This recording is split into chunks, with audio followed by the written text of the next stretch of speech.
കാസർഗോഡിൻ്റെ എല്ലാ പ്രേക്ഷകർക്കും മിഡിൽ ട്രാക്കിൻ്റെ മറ്റൊരു എപ്പിസോഡിലേക്ക് സ്വാഗതം. മിഡിൽ ട്രാക്ക് ഇന്ന് ഡിസ്കസ് ചെയ്യുന്ന ടോപ്പിക് കെമിക്കൽ പീലാണ്. ഈ കെമിക്കൽ പീൽ എന്നത് കോസ്മെറ്റിക് രീതിയിലും അതോടൊപ്പം തന്നെ നമുക്ക് എന്താണ് ആ പ്രൊസീജിയർ, അതെങ്ങനെയാണ് അപ്ലൈ ചെയ്യുന്നത്, ഈ വിഷയമാണ് ഡീറ്റെയിൽ ആയിട്ട് ഈ എപ്പിസോഡിൽ ഡിസ്കസ് ചെയ്യുന്ന. ഈ വിഷയത്തെക്കുറിച്ച് കാസർഗോഡിൻ്റെ പ്രേക്ഷകരോട് സംസാരിക്കുന്നത് കാഞ്ഞങ്ങാട് സൺറൈസ് ഹോസ്പിറ്റലിലെ ഡെർമറ്റോളജിസ്റ്റ് ഡോക്ടർ അപർണ മുരളീധരനാണ്. Ma'am welcome. സി മാം, ഞാൻ ഇൻട്രോയിൽ പറഞ്ഞു കെമിക്കൽ പീൽ. നമുക്ക് എന്താണ് കെമിക്കൽ പീൽ അത് വെച്ചിട്ട് നമുക്ക് തുടങ്ങാം. അതിനുശേഷം നമുക്ക് ഇതിൻ്റെ മറ്റ് യൂസേജും അതിൻ്റെ കോംപ്ലിക്കേഷൻ എല്ലാ വിഷയം ഡീറ്റെയിൽ ആയിട്ട് പോകാം. What is chemical peel? Chemical peel എന്ന് പറയുമ്പോൾ നമ്മളൊരു കെമിക്കൽ ഏജൻറ്റ് നമ്മുടെ സ്കിന്നിൽ അപ്ലൈ ചെയ്യുന്നു, എന്നിട്ട് നമ്മളത് റിമൂവ് ചെയ്ത് കളയുന്നു. അപ്പം ഇതിന് ശേഷം എന്താ വെച്ചാൽ സ്കിന്നിൻ്റെ ഡിഫറെൻറ്റ് ലെയേഴ്സ് ഉണ്ട്, കുറേ ലെയേഴ്സ് ഉണ്ട് സ്കിന്നിന്. അപ്പോൾ അതിൻ്റെ ടോപ്പ് ലെയേഴ്സ് അത് എക്സ്ഫോളിയേറ്റ് ആയിട്ട് പോകും, അതായത് പീൽ ഓഫ് ആയിട്ട് പോയിട്ട് പുതിയൊരു സ്കിൻ ലെയർ റീജനറേറ്റ് ആവും. അപ്പോൾ ഈ റീജനറേറ്റ് ആയിട്ട് വരുന്ന ലെയറിൻ്റെ സ്കിൻ ടെക്സ്ചർ കുറച്ചും കൂടി ബെറ്റർ ആയിരിക്കും. പിന്നെ പിഗ്മെൻറ്റേഷൻ പഴയതിൽ നിന്ന് താരതമ്യേന കുറച്ചും കൂടി ബെറ്റർ ആയിരിക്കും, കുറഞ്ഞതായിരിക്കും. അതെ.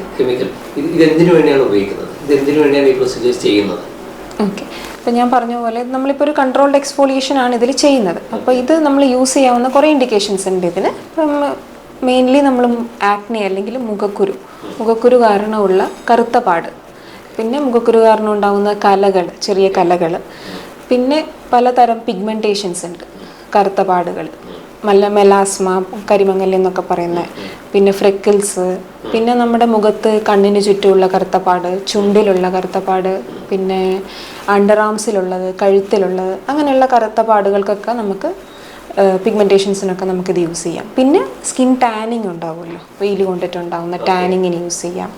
പിന്നെ മുഖത്ത് മാത്രമല്ല, നമുക്ക് കൈകളിലും പുറത്ത് കഴുത്തിൽ ഒക്കെ നമുക്ക് കെമിക്കൽ പീൽ യൂസ് ചെയ്യാവുന്നതാണ്. ഈ പ്രൊസീജിയർ നമ്മളിപ്പോൾ വൺ ടൈം ആണോ, മോർ ദാൻ വൺ ടൈം ആണോ, എങ്ങനെയാണ് ഇത്, എത്ര പ്രാവശ്യം ചെയ്യേണ്ടി വരും? അത് ഓരോ ഇൻഡിക്കേഷൻ അനുസരിച്ച് നമ്മൾ മൾട്ടിപ്പിൾ സെഷൻസ് ആവശ്യമുണ്ട്. ഒറ്റ പ്രാവശ്യം ചെയ്താലും മതിയാവില്ല, നമ്മൾ അതിൻ്റെ മൾട്ടിപ്പിൾ സെഷൻസ് ഉണ്ട്, ഒരു 4 to 5 സെഷൻസ് ഒക്കെ വേണ്ടി വരും. ഇതിപ്പോൾ ഒരു പ്രാവശ്യം ചെയ്ത് കഴിഞ്ഞാൽ നമുക്ക് സ്വാഭാവികമായിട്ടും ഈ ഒരു കറുത്ത, ഫോർ എക്സാമ്പിൾ ചില ഏരിയയിൽ കാണുന്ന കറുത്ത പാടുകൾ നമ്മളൊരു പ്രൊസീജിയർ കഴിഞ്ഞു, അത് ക്ലിയർ ആയി. ആഫ്റ്റർ ദാറ്റ് പിന്നീട് അത് വീണ്ടും ഉണ്ടാകാനുള്ള പോസിബിലിറ്റി ഉണ്ടോ? അതിപ്പം അത് ആ പേഷ്യൻ്റെ തന്നെ സ്കിൻ ഇതിനനുസരിച്ച് ഏരിയയിൽ തന്നെ വീണ്ടും. ഞാൻ ചോദിക്കാൻ കാണുന്നത് നമ്മൾ 4 to 5 സിറ്റിംഗ്സിൽ നമ്മൾ ആ ഭാഗം, ഫോർ എക്സാമ്പിൾ ഫേസിൽ തന്നെ അല്ലെങ്കിൽ ഐലാഷ്, ഐലിഡിൻ്റെ ഒക്കെ താഴെ നമ്മളത് ചെയ്ത് കഴിഞ്ഞാൽ വീണ്ടും നാച്ചുറൽ ആയിട്ട് അതേ ഏരിയയിൽ അത് വീണ്ടും പിന്നീട് വരുന്നതിനെ അത് ആ പേഷ്യൻ്റെ പിന്നെ എന്താ പറയുക സ്കിൻ ടൈപ്പും അതിനെ ഡിപ്പെൻഡ് ചെയ്തിട്ടല്ലേ ഇരിക്കുന്നത്. അതായത് നമ്മൾ ചെയ്തത് കൊണ്ട് പിന്നീട് വരില്ല എന്ന് നമുക്ക് പറയാൻ പറ്റും. അഡ്വാൻറ്റേജ് വെച്ചാൽ അത് ഓരോ ഇൻഡിക്കേഷൻ ഏതിനാണ് നമ്മൾ ചെയ്യുന്നതിന് ഉള്ളതിന് ഡിപ്പെൻഡ് ചെയ്തിരിക്കും. ഇപ്പം ആക്നെയിൽ, മുഖക്കുരുവിൽ ചെയ്യുമ്പം അതിൻ്റെ ഒരു കൺട്രോൾ കിട്ടാൻ വേണ്ടിയിട്ടാണ്, അതിൻ്റെ ഇൻഡിക്കേഷൻ അനുസരിച്ചിട്ടാണ് അതിൻ്റെ അഡ്വാൻറ്റേജും വരുന്നത്. ഇനി അതർ കോംപ്ലിക്കേഷൻസ് ഈ പ്രൊസീജിയറിന്റെ ആഫ്റ്റർ പ്രൊസീജിയർ അങ്ങനെ എന്തെങ്കിലും പിന്നീട് വരുന്ന അങ്ങനെ ഏതെങ്കിലും പേഷ്യന്റ് അങ്ങനെ വരുമോ? ഒരു പെർട്ടിക്കുലർ കാറ്റഗറിയിലുള്ള പേഷ്യന്റ്, മാം പറഞ്ഞതുപോലെ ചില പേഷ്യന്റ് നമ്മൾ ചില പ്രൊസീജിയർ ചെയ്യാൻ പറ്റാത്ത സിറ്റുവേഷൻസ് വരുന്നുണ്ട്, അതുപോലെ ഏതെങ്കിലും തരത്തിലുള്ള കോംപ്ലിക്കേഷൻസ് ഉണ്ടാവും? അതായത് ചിലരിൽ സെൻസിറ്റീവ് സ്കിൻ ഉള്ളവരുണ്ടാകും. അപ്പം സെൻസിറ്റീവ് സ്കിൻ വെച്ചാൽ പെട്ടെന്ന് ഇറിറ്റേഷൻ വരുന്നത്, റെഡ്നെസ് വരുന്നത്. അപ്പോൾ നമുക്കിത് ചിലപ്പം മുന്നേ പറയാൻ പറ്റണം എന്നില്ല. അപ്പോൾ അങ്ങനെയുള്ളവരിൽ ചിലപ്പോൾ ഒരു ഇറിറ്റേഷനും ഒരു ചുവപ്പ് നിറം, ഒരു റെഡ്നെസ്സും, ഒരു ബേണിങ് സെൻസേഷനും, ഒരു പുകച്ചിലൊക്കെ ഉണ്ടാകാം. അപ്പോൾ പിന്നെ ചിലരിലൊരു ഇത്രയും നമ്മൾ പൊതുവേ ഒരു കോംപ്ലിക്കേഷൻ ആയിട്ട് നമ്മളിതിൽ പറയാറുള്ളൂ. ഈ പ്രൊസീജിയർ ഫോർ എക്സാമ്പിൾ നമ്മൾ കെമിക്കൽ പീലിംഗ് എന്ന് പറയുന്നത് ഇപ്പം പുതുതായിട്ടുള്ള പുതിയ ജനറേഷന് ആഗ്രഹിക്കുന്നത്, പുതിയ ജനറേഷൻ ചെയ്യാൻ താല്പര്യപ്പെടുന്നത് ഒരു പ്രൊസീജിയർ ആയിട്ടായിരുന്നു. ഇതൊക്കെ നല്ല കോസ്മെറ്റിക് റിലേറ്റഡ് ആയിട്ടുള്ള ഒരു പ്രൊസീജിയറാണ്. അതെ, കോസ്മെറ്റിക്, അതെ. ഈ പ്രൊസീജിയറിന്റെ ഇതിന് മറ്റേതെങ്കിലും തരത്തിലുള്ള കോംപ്ലിക്കേഷൻസ് ഉണ്ടോ? ഇതിന് ചില പേഷ്യൻസിൽ സെൻസിറ്റീവ് സ്കിൻ ഉള്ളവരിൽ, അതായത് പെട്ടെന്ന് ഇറിറ്റേഷനും ഒരു റെഡ്നെസ്, ഒരു ചുവപ്പ് നിറം, അല്ലെങ്കിൽ കുറച്ചൊരു പുകച്ചിൽ പോലെ ബേണിങ് സെൻസേഷനൊക്കെ, അങ്ങനെ സെൻസിറ്റീവ് സ്കിൻ ഉള്ളവരിൽ ചിലപ്പോൾ ഒന്ന് കാണിക്കാൻ സാധ്യതയുണ്ട്.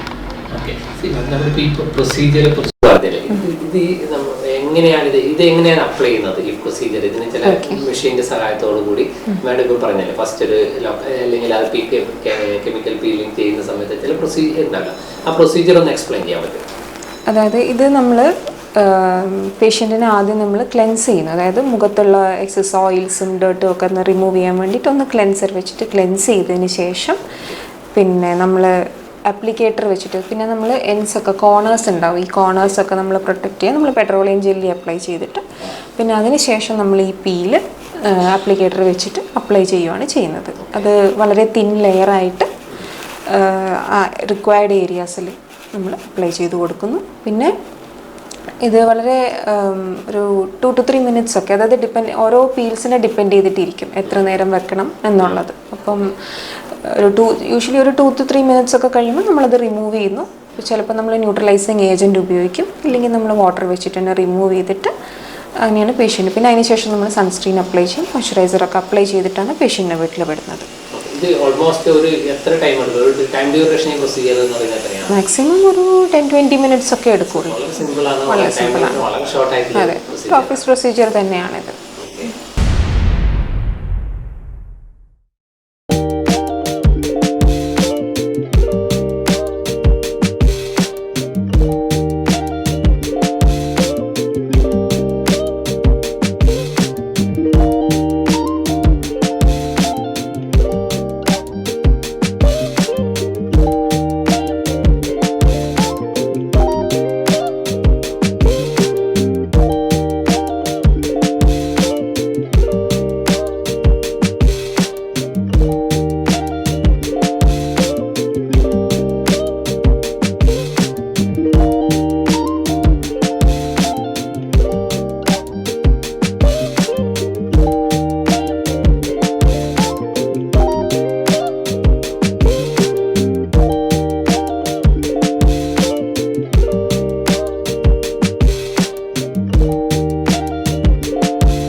മെഡിട്രാക്കിൻ്റെ ഇന്നത്തെ എപ്പിസോഡ് ഇവിടെ വൈൻഡപ്പ് ചെയ്യുന്നു. ഈ എപ്പിസോഡ് കാസർഗോഡ് പ്രേക്ഷകരോട് സംസാരിക്കുക ഞങ്ങൾ സൺറൈസ് ഹോസ്പിറ്റലിലെ ഡെർമറ്റോളജിസ്റ്റ് ഡോക്ടർ അപർണ മുരളീധരൻ കാസർഗോഡ് നന്ദി അറിയിക്കുന്നു. ഒപ്പം എല്ലാ പ്രേക്ഷകർക്കും നന്ദി, നമസ്കാരം. Thank you.